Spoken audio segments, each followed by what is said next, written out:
ఏ సమస్య వచ్చినా ఇంటర్నల్ గా చర్చించుకోవాలి అనుకున్నామని కాంగ్రెస్ సీనియర్ నేత జానారెడ్డి తెలిపారు.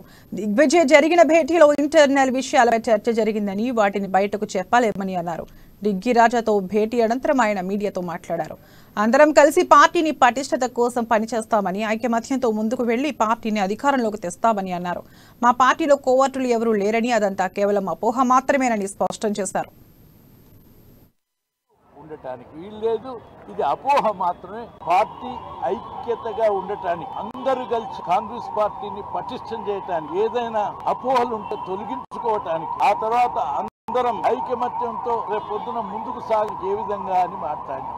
కోవట్లు ఎవరు లేరు, అనవసరంగా అనుకోవటమే. మీరు కోవట్లు ఎవరు లేరు, అది ఆ పదాలు ఎవరికి ఏ విధంగా ఉపయోగించాలనో ఆ సమయాన్ని బట్టి మర్చిపోయి ఒక అలవాటుగా నేర్చుకున్నారు. కోవట్లు అనే వాళ్ళు ఎవరు లేరు, ఉండటానికి వీల్లేదు, ఇది అపోహ మాత్రమే. పార్టీ ఐక్యతగా ఉండటానికి, అందరూ కలిసి కాంగ్రెస్ పార్టీని పటిష్టం చేయటానికి, ఏదైనా అపోహలు ఉంటే తొలగించుకోవటానికి, ఆ తర్వాత అందరం ఐకమత్యం